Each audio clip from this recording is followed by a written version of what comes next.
feel like Kobe in the fourth quarter.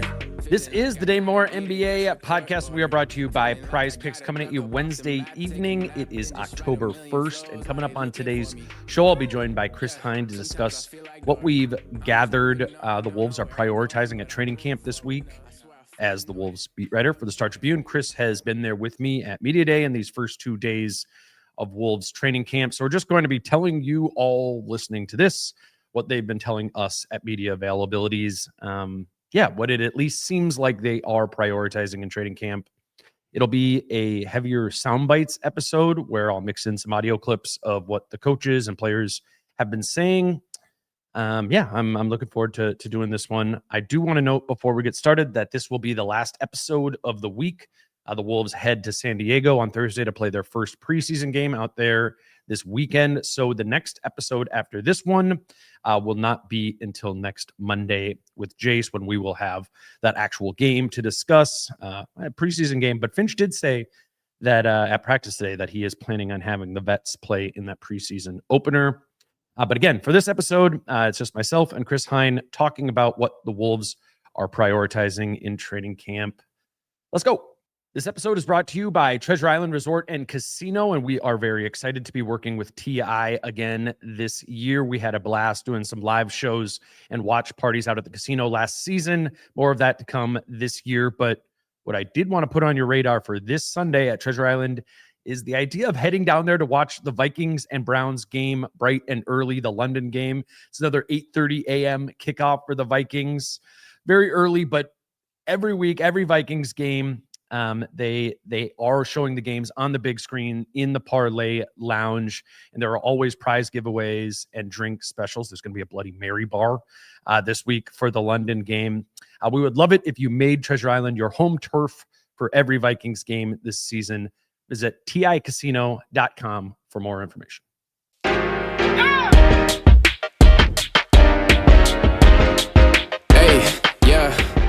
All right, we are now joined by Chris Hine, and we are going to talk about what we understand to be the priorities of the Wolves in training camp thus far this season.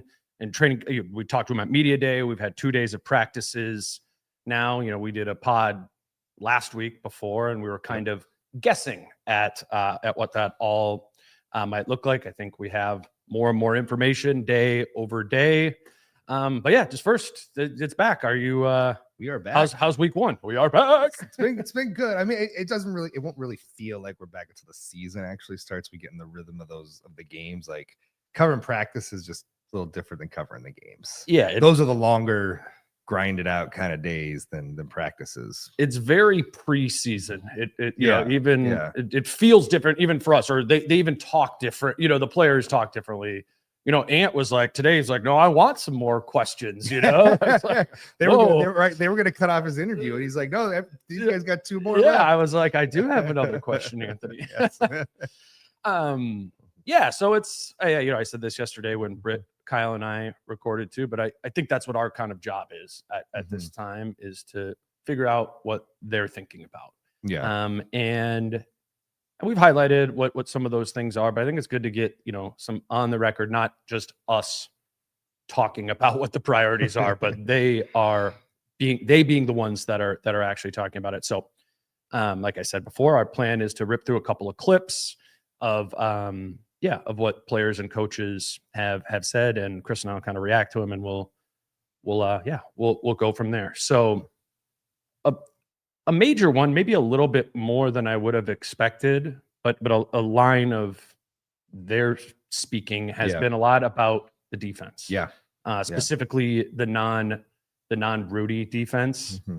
We a little treat of media availability during training camp every year where we get to talk to Micah Norrie. Normally it's just Finch that we're talking to. But you all get tired of each other, so it's good to break it. And Micah's like, he's glad to be there. Finch is like, this is the 40th time I've seen you in 40 days. That's right. So we'll play this clip from Micah, and then talk a little bit about the defense.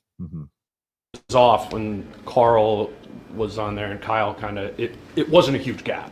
Right. What was that group doing when Rudy was off the floor that worked? So I think what worked more so with that was with Cat, we played a lot more high wall. And so when he was at the 5, we were basically essentially like a blitz. So it was getting the ball out of the point guard's hands. And now with Nas and with Julius, you're seeing more switching instead of just the high wall. And a lot of that is because, to your point, we had Kyle Anderson being that low man as opposed to being so much smaller behind it. And now I think what you say is if we're going to switch and play to some of those advantages and try to keep people in front of people, making sure we have more protection built in rather than just allowing the straight line drives.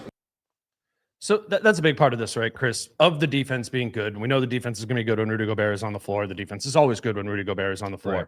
But there's a lot of minutes when he's not out there, and it becomes about kind of finding an identity for how you're going to guard during those times. And 2 seasons ago, as Micah was alluding to, they were a really good defensive team with Rudy off the floor. They're elite with Rudy on the floor. But it's about some of that. And I remember thinking back to that season. It wasn't clean initially, when Carl's at the 5 versus Rudy's at the 5. Right. Remember we talked about, they got to toggle coverages. Everything. Yeah. That first year took a lot of figuring out. But by year two, it's what Mike is talking about there, and it was clean. So the optimist's view is, all right, here's another benefit of continuity. Another year. So. I to some extent, because it was really bad when Rudy was off. Yes, especially in the playoffs too. It was like double-digit difference in defensive rating by points per possession when he was off the floor. So I think what also Micah's saying, a little more help on the back end, but I do think overall, we heard Nas the other day at his media day session. I think I might have asked a question, or somebody asked the question about the non-Rudy defensive minutes, and he said, feel like that's on me to guard better in those situations. Like not beating around the bush. It's like, I gotta guard better in those situations. That's on me. Which is you like he's a center, that, right? That's true. It is on him.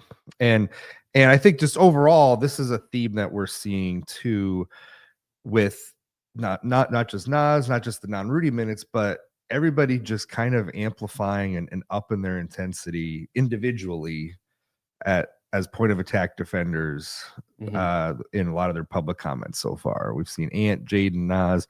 They've all kind of taken a little bit of accountability here to be better and reach their potential a little more in that area than I think maybe we expected them coming in to training camp. So we've heard a lot of talk around that, and that seems pretty significant because it does feel like a rededication of this defensive identity that they had 2 years ago. They had a little bit last year. I mean, look, they were like 6th in defensive rating. A lot of teams are going to take that and be happy with it if you tell them they're going to be 6th in defensive rating, but this team just knows that they're capable of better. And I think that's probably the theme of training camp that I wasn't really anticipating coming in, but it's been pretty evident early on here. Yeah, to touch on the Nas thing, I agree. It's in nature on Nas, as he's the center out there when Rudy's not. To go back to a season ago, at this time of last season, Naz Reid did not know he was going to be the backup center. They traded for Julius Randle like 48 hours before. Was different. Totally different. Yeah. So again, in theory, this makes sense. A more dedicated to defense, a more applied to the center position, Naz Reid gets you a better defensive Naz Reid. And you have a year of playing these minutes with Julius. Now you have a body of work to evaluate. What went right, what didn't go right. The coaching staff can figure it out as well. Where do we need to help them? Where do we just have to get them to be better on their own? Sure. So and we've seen this before. We saw this with Cat 2 years ago, as you said. Coming into that second year, they figured some things out, ironed out the issues, had a training camp to implement everything. Everybody was healthy coming into training camp. Everybody's healthy coming into this training camp and participating. There's been no sort of hiccups the way that there have been in previous training camps that would allow or cause excuses. So if you're just kind of going off of how 2 years ago went versus how this is going, it's a very similar vibe. It's year 2 of this massive roster change. but everything's a little more settled. Everybody has an idea of what their roles are. And now it's just kind of, instead of just figuring things out, it's building on what they've already learned. So that's the training camp reason for optimism right now is you can see in the way that they're talking, it's just a different way of talking about how they're approaching training camp now, and specifically this sort of stuff, this kind of minutia of, okay, we know we need to be better now with when Rudy's off the floor. Like they weren't really even talk about that. This is not really on anybody's radar. This is not what they were talking about 12 months ago. 12 months ago. It wasn't. It's different, and it is, again, a value of continuity, or at least a theoretical value of continuity. But as Finch said, you got to apply that right away. The value of continuity is immediate, and if you do not get that immediate value, it doesn't show. So, I mean, maybe it sounds weird for us to even be starting a podcast being like, well, let's start by talking about the non-Rudy defense. But that's kind of representative of what this team is doing in training camp, as I understand it. It's like 10 things that seem small, right? For the team. But I think Fitz was saying, if you improve these 10 things, or if we can improve 3/4 of those 10 things, then we'll be in a much better spot as a team than not. And that is probably the big picture view I have of the last 3 days here, is just how different in tone everything is. It is a stark difference. And I don't know if it's going to manifest itself on the court. It just is a stark change from it's just it looks different. The defense, I think the two things that get pointed to all the time: non-Rudy minutes, Nikhil's not on the team anymore. Sure, and we've talked about those things. We talked about that with Nas, and we're interested to see what Terrence Shannon Jr. looks like, coming off the bench, approximating some of that Nikhil role. But I think to improve the defense, or to improve on the little things related to defense, it's a lot of backfill from like other guys and other pieces. And it's not just about Nas Reed behind Rudy, and it's not just about Terrence Shannon Jr. It's actually about some of the top guys on the roster to the very top. And, we talked to him today, so we just came for practice. I don't have a clip from this. But Ant is a big part of the backfill of defense. And, the minutia stuff that you're talking about, that Nickeil Alexander-Walker did, that Kyle Anderson did 2 seasons before. Ant is part of the solution there, which, if it was 21-year-old Anthony Edwards, I go, I'm not sure you're going to get that solution. I think a big part of what you're referencing right now of things seeming different is the head of the snake, Ant, is talking about it. He talked about it at Media Day. He talked about it to us today when we interviewed him about defense, and actually, embracing the idea that the best player for him, the best version of himself, the MVP candidate version of himself, is of a two-way player. This is a kind of bigger picture thing, but just where are you at on your belief of that, or what have you just observed of his application? Thank you for the book segue, Head of the Snake, one of the chapter titles. There you go. in our book. Get your copy now in advance of the season. I thought it was very notable yesterday when Mike Conley said they were at team dinner, and he laid out, do we want to just come out and entertain, or do we really want to win a championship? And then he segued into that basically being a message to Ant of like, we need you to defend the way that we know you are capable of defending on that end of the floor. Maybe that means you're sacrificing a little bit on offense, right? Or whatever. But that's what winning a championship over being highly entertaining looks like. And so following up today with Ant on that, and the message and his comments seems to have gotten through.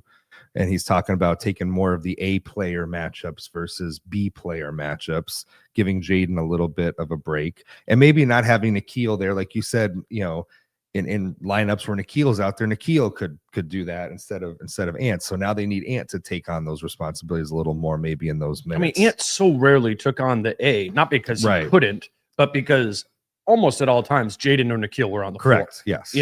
So they're just literally by necessity, there's going to be more A matchups out there that available for him. That Nickeil can't take because he's not here anymore.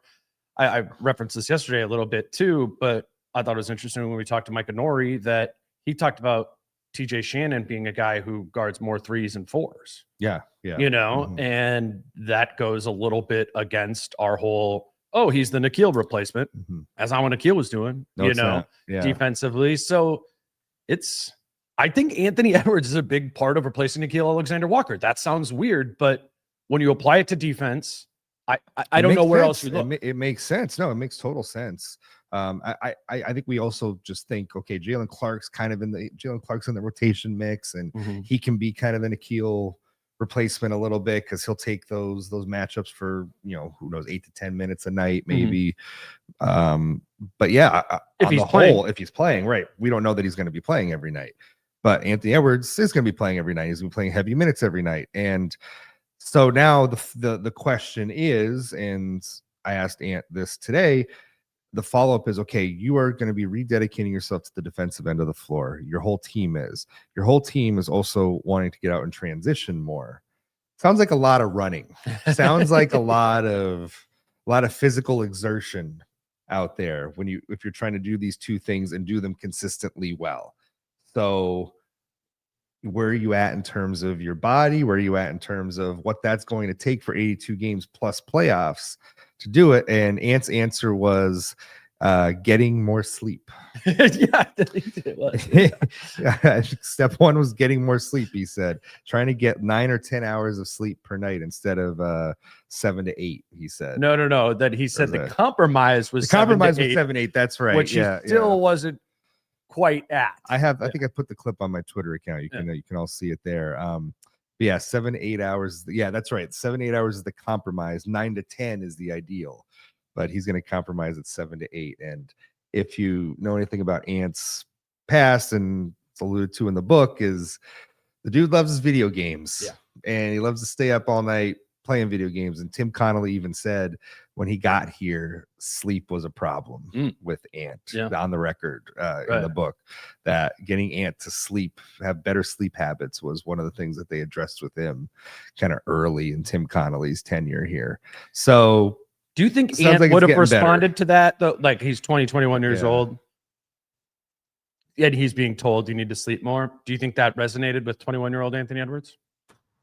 Probably not as much as it should have or could have, but I just tend to think this is the maturation of young stars. That's what I'm saying. That's what I meant. Yeah. In year 6 at 24, time to get some sleep. Right. I want some sleep. 3 years ago, probably not as much, because at that age you think you've got a lot of it figured out. You think you're Superman, but then you run into these walls deep in the playoffs, and you see what it really takes, and guys that have been here and what they've been through, and then you spend an Olympics around some of these guys, and then you see, people can tell you that stuff all you want, right? You could have coaching staff, front office in your ear all you want about how much you value that stuff, but until you actually see it yourself and see how it's limiting you, then you take it seriously. I think that sounds like where he's at with some of that stuff. He's looking for ways to be even better. And when you're 21 and is as talented as he was and producing as much as he was as a 21-year-old, the idea of needing to do more things to get further, there's not really a proof of concept that you need that, right? True. Yeah. It's kind of like you got to get slapped in the face, to learn.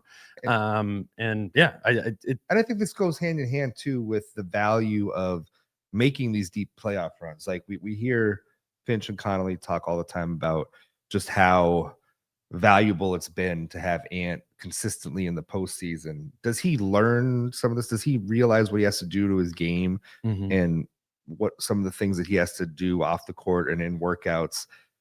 I wonder how that changes if you're not in the running for the playoffs every year, or you're first round and out. It's got to change. It sounds like every year now, the last couple of years, he's done stuff just based on what's happened in the playoffs. So it's kind of affected everything about him. So it's just kind of interesting to chart that, like, from that perspective of he's really affected or attacked each offseason differently because of what's happened, because they went on deep playoff runs. I've always said that about him. I think he's like a hands-on learner in the sense that he needs to lose to change than to win. And Yeah. to his credit, I think in pretty much every step of his career, he's done that. And this is the next level. So that's why it's so I think significant to hear him say some of the stuff about being more consistent on the defensive end, getting out and transition more. It seems very intentional, because when he does commit himself to these things, it is about making that commitment and being dedicated to it. That is the biggest hurdle for him, especially as you get in the middle of the season. So it starts now. It starts with your teammates also holding you accountable. And we know that the Wolves do have a culture of that, and he's willing to listen to them. And so I think it's setting up well in that area. I wonder, as we get into the season, will that slip, or will that be or will it actually have stuck?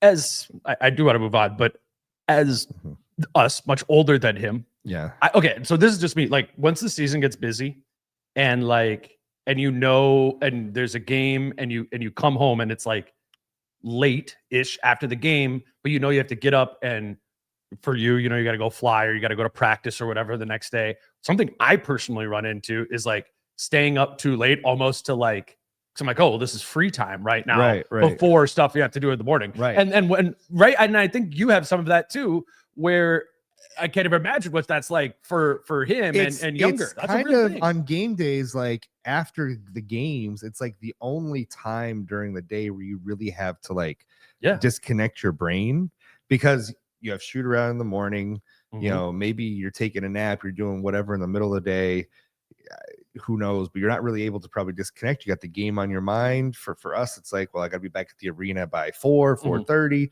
And then, so yeah, when you get home and it's like, game's over. All right, well, tomorrow's going to be a loaded day. I just need a couple hours to myself just to turn on the video game and play. Or dude, it is it's not a video game for me, but if I was 24, it would be, it was.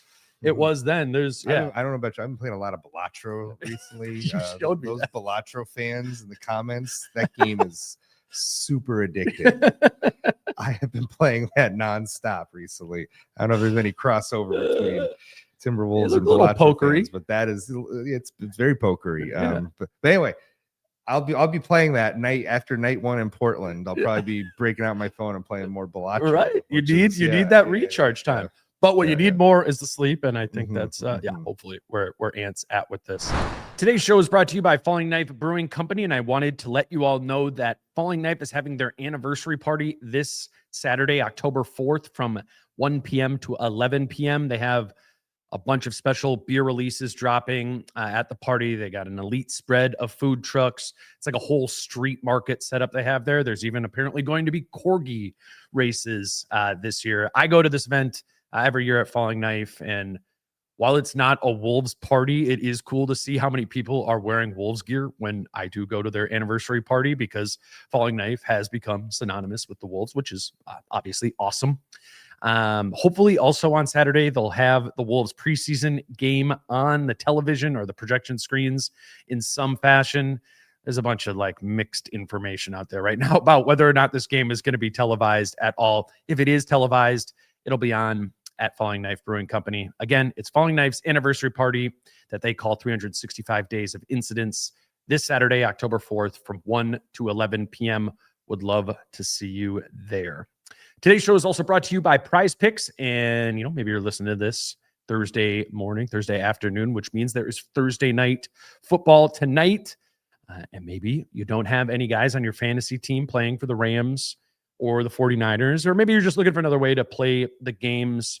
Two I like from that game, I'll say give me Christian McCaffrey to have more than 6 receptions with all the receiver injuries that the Niners have going on right now. I think they will force the ball to McCaffrey, even in the passing game, 6+ times in this game. And then give me Kyron Williams to have less than 68.5 rushing yards. They're mixing in, Blake Corum a lot. I like those 2 picks over at Prize Picks for Thursday Night Football this week. As always, there's always something going on over at Prize Picks to put together a lineup at Prize Picks. All you need to do is put 2 or more picks in your lineup, like I just gave you right there. That's all you need to do to win. If you do not yet have a Prize Picks account, all you have to do is sign up. And when you sign up, you use the promo code DANE, Your account will be credited with $50 in lineups when you play your first $5 lineup. That's prizepicks.com or the PrizePicks app using promo code Dane. Next thing I want to talk about that I think is, I don't know if it is a priority in training camp, but it's been a priority of the messaging is Dillingham and mentoring him and maybe empowering him a little bit more within the confines of his role. Like, I think it's pretty well on record that game one, Rob Dillingham's not going to play 24 minutes in that game. Right. So you're not empowering him necessarily with minutes. How are you empowering? How are you making sure he's remains engaged? Because of course this is a situation where it's like, if you lose some focus or connection or belief from Rob, you lose a really important thing to you. So I don't know. That's what I wrote down, was like empowering Dillingham. And I think this is like a cousin of the Mike Conley stuff we've heard the past couple of days, where Mike has been very adamant about, if you want the best version of me, I need the ball in my hands a little bit more. Julius Randle and Anthony Edwards have said they understand it. We need to have Mike bringing the ball up, and unless we're the one who gets the rebound, whatever. So there's been a lot of like, okay, Mike Conley's not dead, and neither is Rob Dillingham, and kind of finding the middle ground of that. And I thought that this from Mike Conley on Rob Dillingham yesterday was interesting. Manage that fine line of like also being like a big brother or mentor to like a younger point guard in Rob, who his best opportunity to get on the court would be your minutes, but also this, you want to play and your competitive spirit is still as high as it's ever been. Right. Like I tell Rob, man, I'm here for him, honestly. I could care less about who's taking my minutes, is Dante or him or whoever. Like, man, I want y'all to be the best y'all can be, and I'm helping him at any point. Like, I'm helping him when he's guarding me during a 5-on-5 game. I'm telling him, hey, the screen's coming, get your leg over this way. Like, just trying to make sure he's getting this stuff right in real time. Because I know, this will be his show, whether it's now or 6 months or a year, whatever it is, it's his thing. So he's got to be able to process and be able to for the moment, learn as much as he can. And I'm just here for that. Before you launch into what you're going to say about that, I just want to say that what you just heard from Mike Conley, this stuff about like stopping a pickup game, making sure that like he's defending the right way, of the person who's going to be succeeding you, or presumably, do not take this for granted in the NBA. Mm-hmm. This stuff does not happen all the time, where the person who is on his way out, who's in one of the last years of his career, is helping the person who's going to eventually presumably be taking his starting spot, whatever it is. Like, do not take that for granted from Mike Conley, what you just heard, because I've heard things behind the scenes with different players and in different situations all the time where that stuff does not happen. Mm-hmm. Where guys will try to sabotage other guys or try not to help their presumed backup or the younger person in the organization who's at the same position, things like that. Like that stuff, you're kind of accustomed to it because it's Mike Conley, right? Mm-hmm. But that stuff is not, I don't want to say it doesn't happen in the NBA, but it's not always a given that stuff happens in the NBA. I think it's a byproduct of the Wolves as an organization, specifically Finch and Conley, like empowering and protecting Mike. Yes. Like Mike feels safe in what his role is with the team because that has been communicated to him from Chris Finch and Tim Conley. You know what I'm saying? Like there's good, Mike, you're being selfless there, and you're being a great vet, and that's going to really help Rob, right? But at the end of the day, this is a business, and you need, I think, to give that to your teammates. You need security. You need some security, and then you need like a little Mike Conley, the things that he has, where the only thing left on his to-do list, right, is to win a championship, and what's going to help win a championship, but ensuring that the younger players on the team are ready to compete. So I get why Mike's doing it. Like, I'm not going to give him like a gold star for doing it, but you're also right to say that it's rare, because I don't know, just like dollars and cents, it could be the difference of if Mike Conley has a good year and Rob Dillingham doesn't, Mike Conley probably makes more money next season Right. if he's back on the team. Right. If Rob Dillingham learns everything that he learns from Mike Conley this year and has a really good season, and Mike Conley wants to come back, it's probably on a minimum. You know, like it's literally to your point. It's like it can be a money situation, Yeah. money thing. Yeah. But this is why having Mike, one of the reasons why having Mike on your team is so valuable, because he takes Rob under his wing and, you know, doesn't get in the way. I think for Rob, you know, this sort of stuff. What do you think? I guess when you picture out, like, how does Rob Dillingham maximize, especially early in the season, his opportunity? What does it look like in your mind? I'm curious, because I'm trying to think of, like, okay, he gets, like, let's say he gets like 13 minutes a night. What does he do in those 13 minutes that, like, is, you know, is it knocking down the open shots? I know they want him to play with pace, but, like, how do you get in the flow and the rhythm when you're only playing that 13 to 15 minute clip? What do you see as the ideal Rob Dillingham stints early in the season? This is like maybe a little too loosey-goosey, but like that you feel him.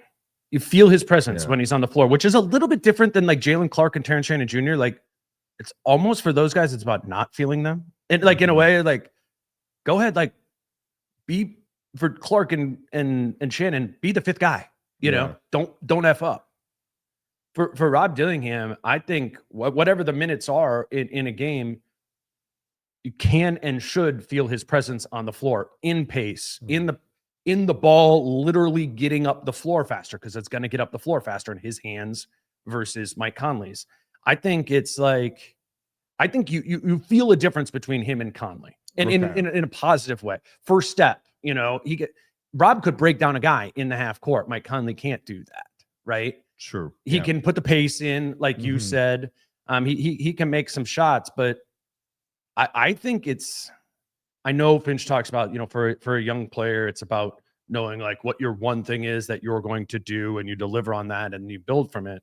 I'm just not sure, like, Rob has a skill set like that. He's not a 3-and-D guy like Jalen Clark. There's not something you could say, Rob, just do this, and you'll play 15 minutes. It's like, especially when you play point guard, it's like, well, you kind of got to do a little bit of everything. You got to, one night it might be to create for your teammates. One night it might be to take open shots. Like, he's not just, you know, this is not to demean Jalen Clark, but on offense, he's not just going and standing in the corner. Right. And if you're doing that, you're not taking advantage of all that he has to offer on the offensive end of the floor. So, yeah, I just, it's about Rob kind of feeling out the NBA game a little more, feeling out the team, his teammates, and who he may be playing with. I do wonder in training camp, maybe this is something to ask Finch down the line, when it comes to Rob and trying to get him acclimated, are they pairing him up with the same people? They're presumably the same kind of rotation that he may be playing with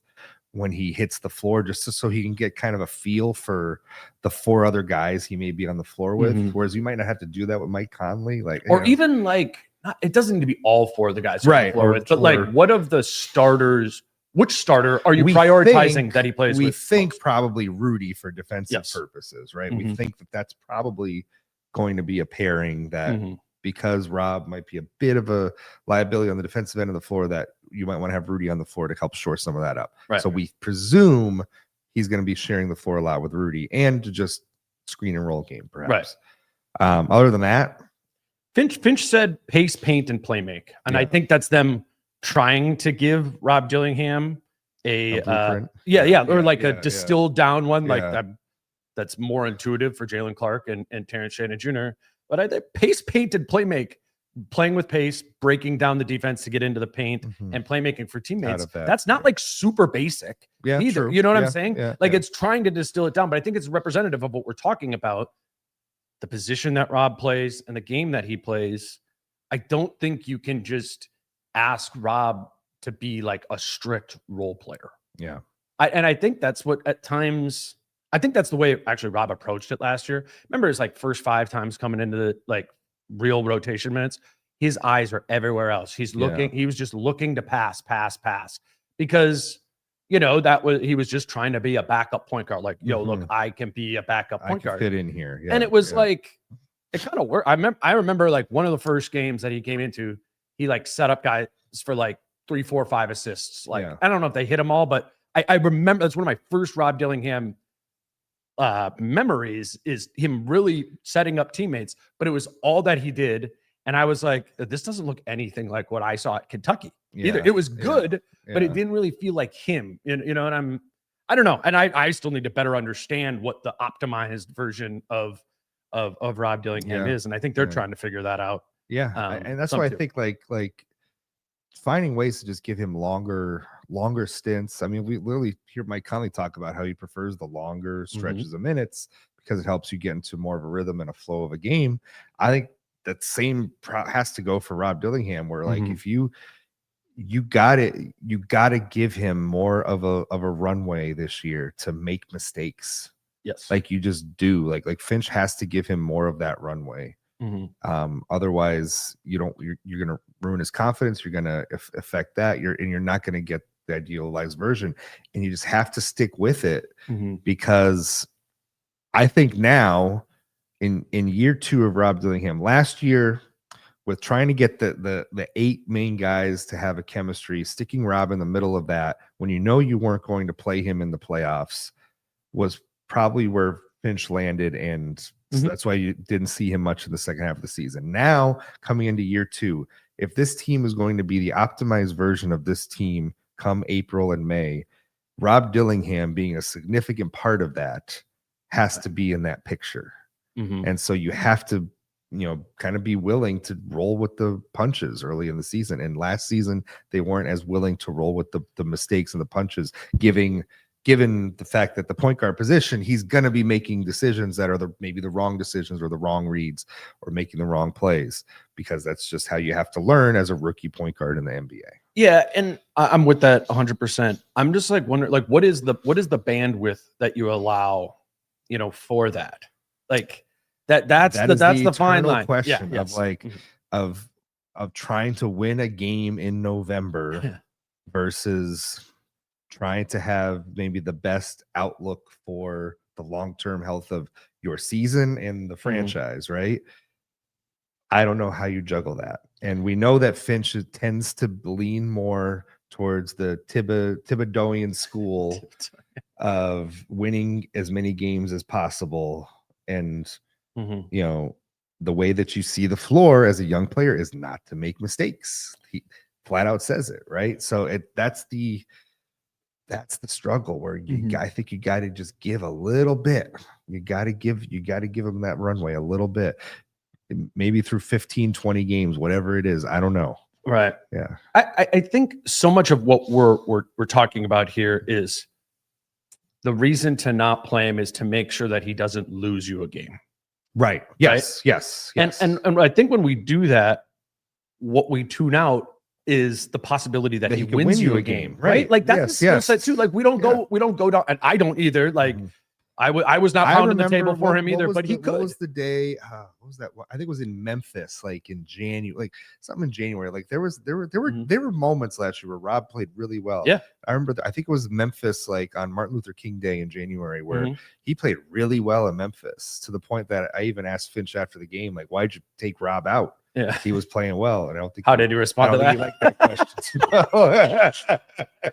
I know you put hey Chris, why'd you take him out? Something like that. Yeah, something like that. Yeah.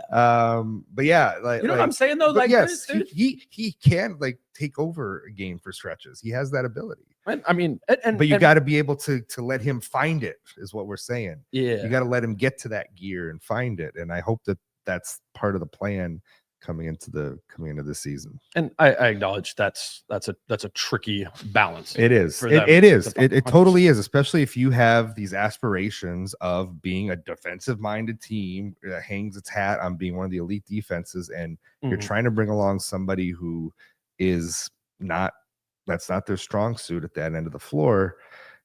Does it run in the face of who you're trying to be as a team ultimately too? There's that to consider. And does it mess up that sort of culture and chemistry you're trying to build at that end of the floor? Right. No, both of those paths. I think these outcomes. When I think about, okay, let's take the rose-colored glasses off of training camp. When I think about some of the some of the maybe fault lines that are developing with this team, this is the primary one I think of. Yeah. Is how does Rob Dillingham fit into all this? Yeah. From all these different perspectives. Yeah. And I just think like there is a chance, maybe not a probability, that like the fault line in and of itself is not like bad, you know? Right. Like this is what we do. This is we come on podcasts and we make it seem like a bigger issue than it might turn out to be. Yes. This is podcasting 101. That's what they tell you in podcasting school. Yes, I got my degree from there. Today's show is brought to you by Factor. And when basketball season comes around, no joke, we start doing Factor meals at my household every year.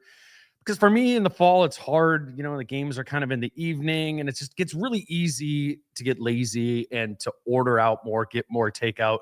But I have learned that Factor is actually faster to make than waiting for delivery to come. It's cheaper than having food delivered, and it's definitely healthier. That's why I love Factor. Their chef-prepped, dietitian-approved meals make it easy to stay on track and enjoy something comforting and delicious no matter how hectic the season gets. I use Factor, and I really think you should try it out too.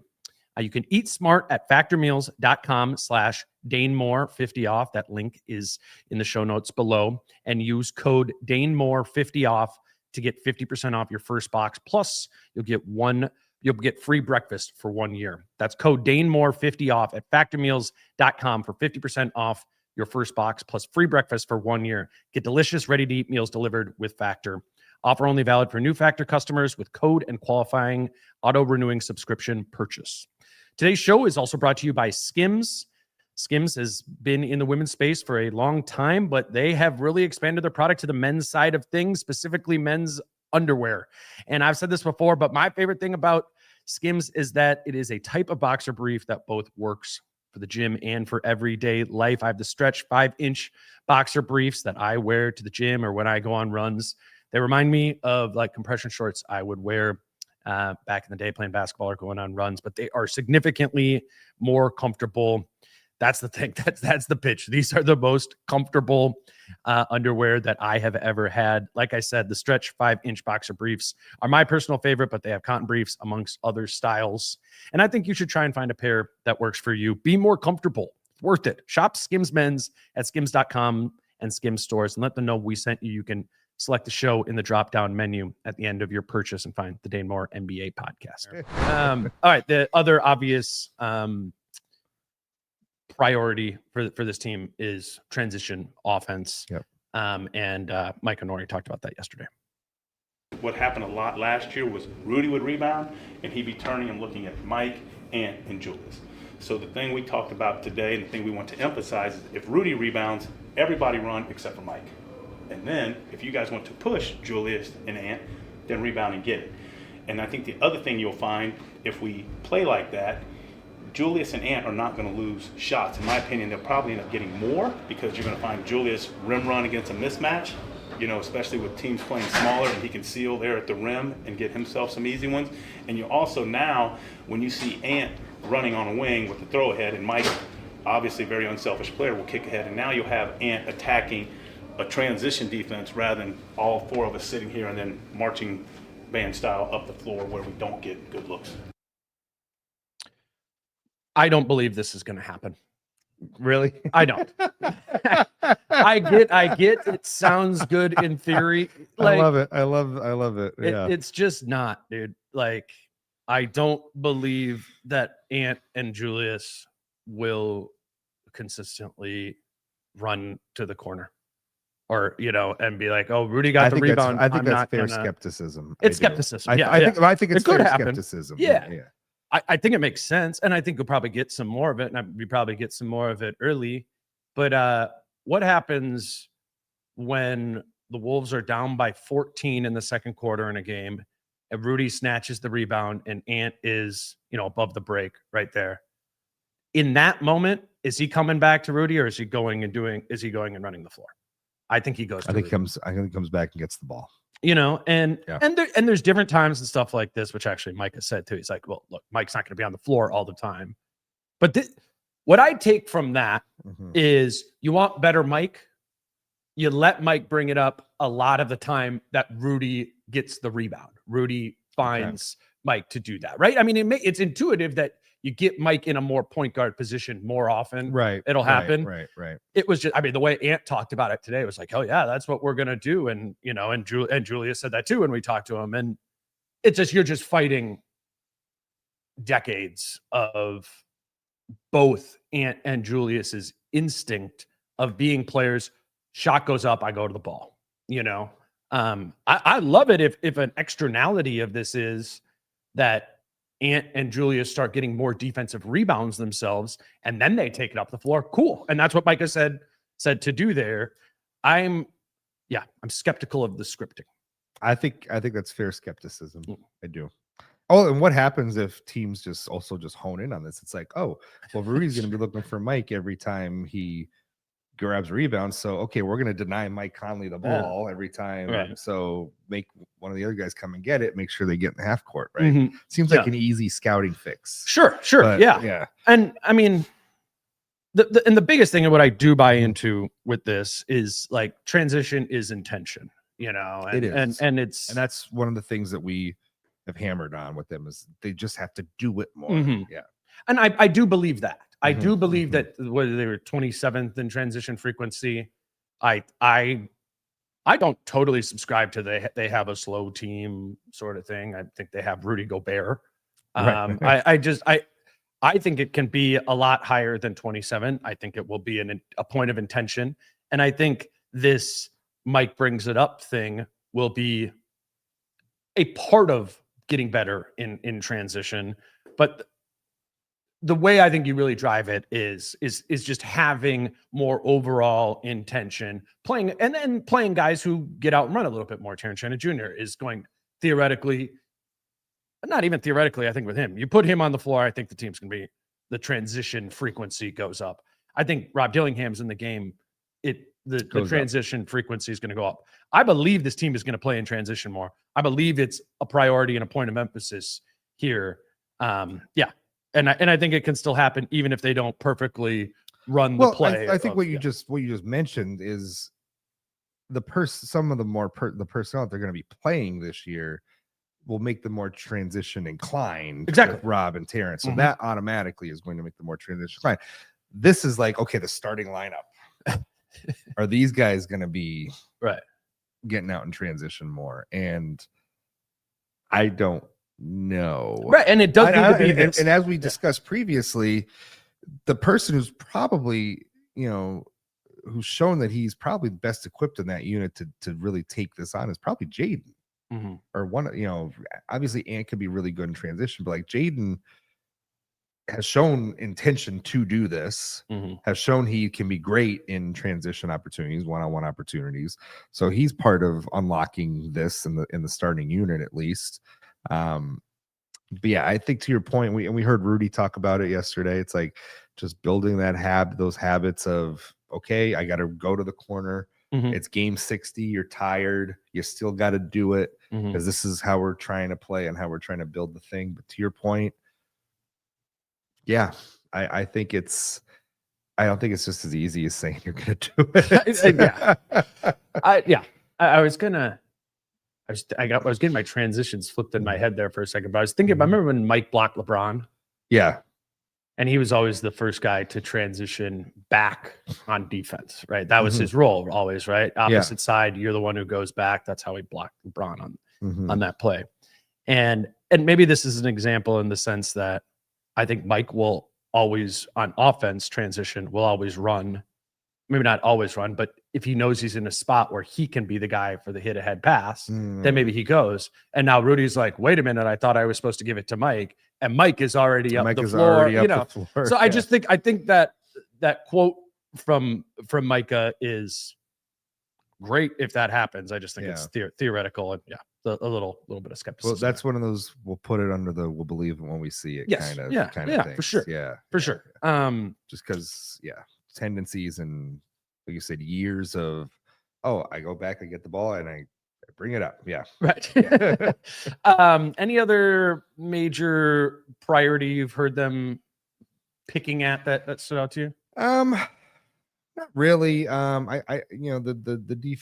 defensive talk has been notable to me. I think it's a positive training camp development for them. Other than that, I just I think getting Dante. I think we haven't really talked too much about just what Dante's year is going to look like, and I think year 2 for him could be a lot better than year 1, especially if he's not going to have to be kind of a point guard, and especially if he can maybe play in some of these units with Rob or Terrence where they get out in transition, because it just suits his game so well to get out there and spot up for 3 with those lineups. So I'm optimistic on what year 2 could mean for Dante on this team. We haven't really talked too much about him. We haven't on here either. So and when we talk about what the point guard situation could look like, that is kind of the looming thing. It's like, oh, there's Mike and there's Rob, but Dante was starting for a little while as the point guard last year. Like, it feels like that's so shelved. I don't know. Right. I mean, is that what your sense is? Like, I don't.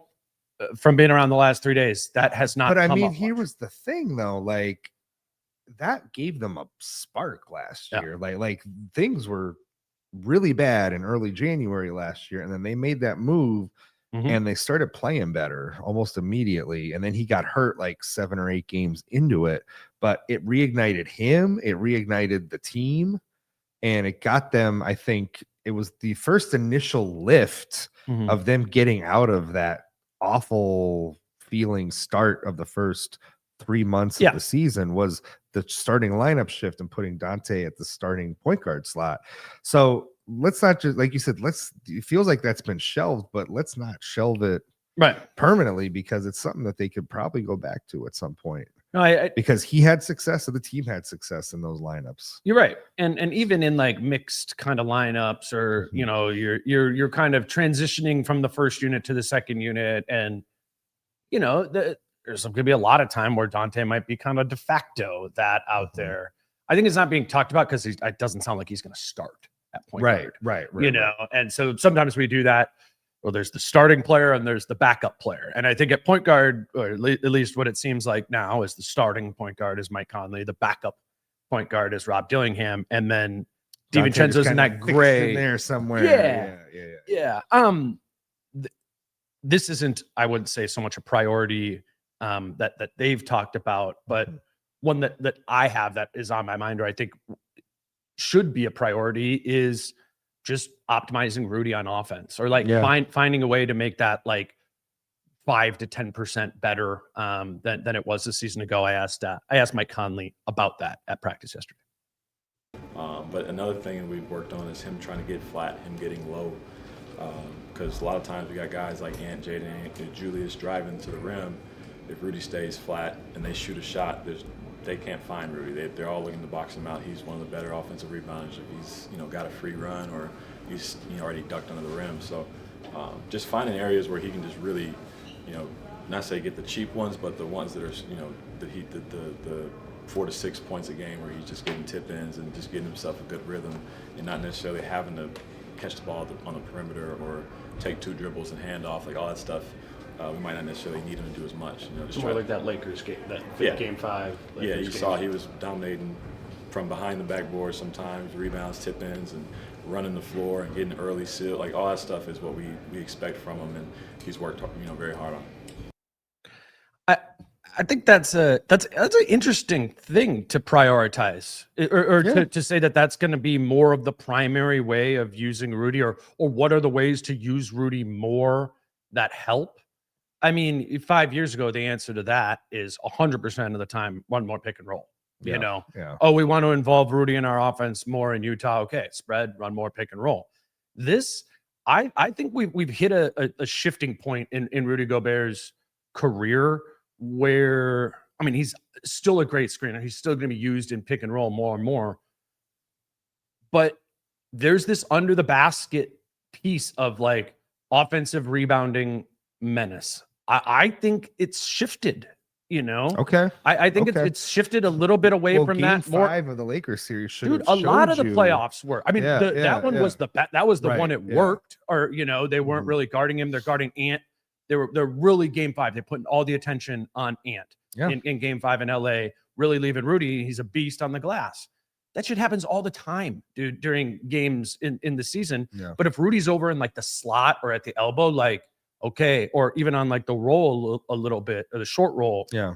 like what can Rudy do to punish you in the slot or on the short roll? He can't really do that much there. Yeah. If you ignore Rudy Gobert under the basket, even behind the backboard, like he's talking about, but offensive rebounding, and then if anybody can figure out how to throw him a lob pass like effectively, I think that's the area, and get away from that thing that has drove people crazy of Rudy comes and sets a screen for Ant. Ant gets doubled. Ant doesn't want to pass to Rudy, who's now open right there. Yeah. I thought Rudy got better at some of that stuff, but they don't like playing that way. They just don't play that way. Right? They don't want to Yeah. do that.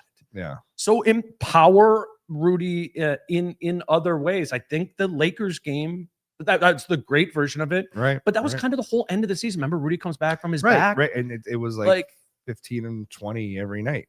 And a lot of offensive A lot rebounds. of offensive rebounds in that stretch. Yeah, I would. I don't know. I'm not in practice, but that's always a priority for me with this team. Is how do you how do you get great Rudy, but how do you avoid problematic Rudy on offense And just making it just a zero. Yeah, Yeah. sure. Yeah. That's cool, and I think that can happen. Yeah, a little bit more under the basket, a little less so.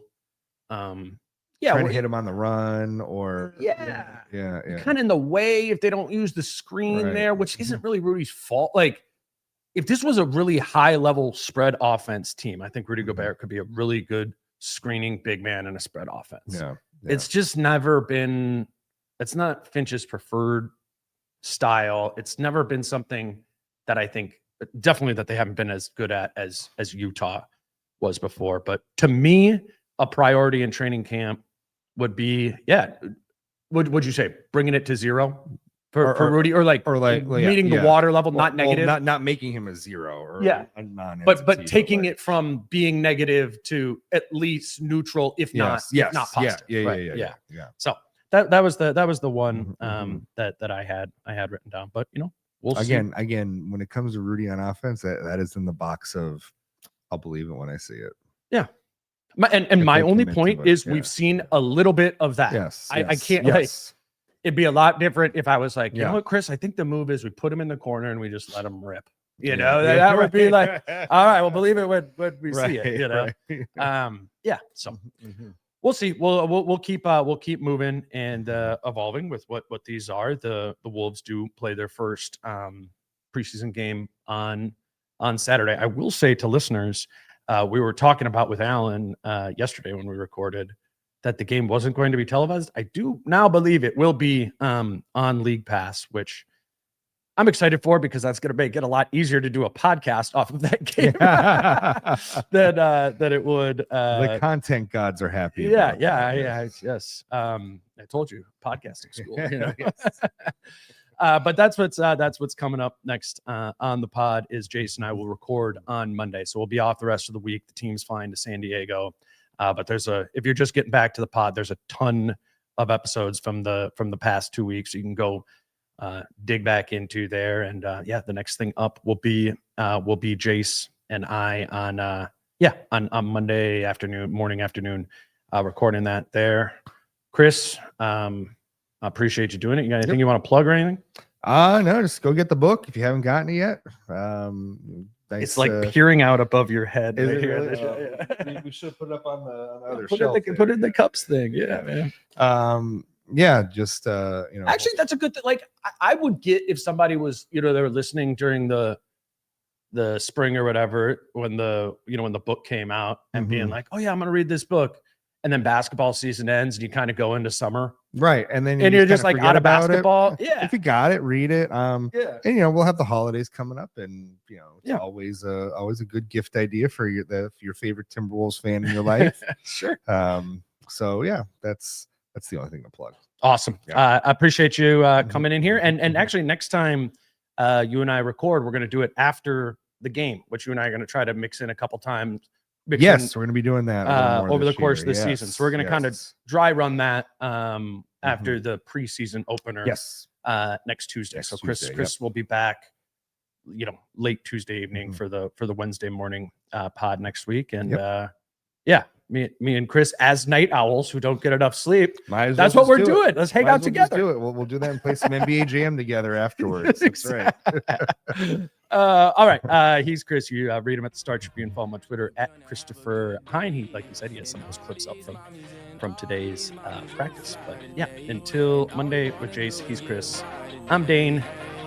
Peace out. How I'm feeling, man, I hope it never stop, yeah. Green and hot so you can find me in the crowd, yeah, yeah. Don't let standards ever bring you down, yeah. Hope you dancing.